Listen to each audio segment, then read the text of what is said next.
இந்த டெஸ்ட் பேஜுக்கு தான் இன்ஸ்டியூட்டில் பார்த்தீங்கன்னா கடுமையான உழைப்பு கொடுப்பாங்க.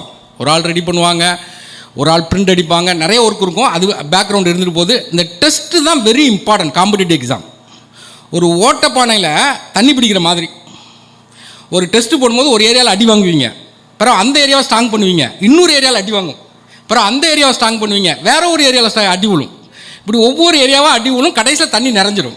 அப்போ டெஸ்ட்டு போட போட போட போட உங்களுடைய நிலைமை என்ன செய்யும்? தண்ணி மாதிரி நிறைஞ்சிட்டே இருக்கும். கடைசியில் ஃபைனலாக அப்பாயின்மெண்ட் வேணுங்க.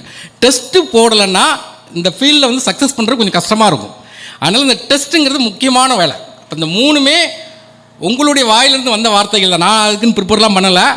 பேரண்ட்ஸ் வேணும் என்விரான்மெண்ட்டுக்கு. நெக்ஸ்ட்டு என்ன வேணும்னா ஃப்ரெண்ட்ஷிப் கண்டிப்பாக வேணும். மூணாவது நமக்கு என்ன வேணும்னு கேட்டிங்கன்னா டெஸ்ட்டு பேஜ் அட்டன் பண்ணணும். இப்போ நிறைய பேர் பார்த்தீங்கன்னா இன்றைக்கி அது ரொம்ப சந்தோஷமாக இருந்துச்சு வரும்போது.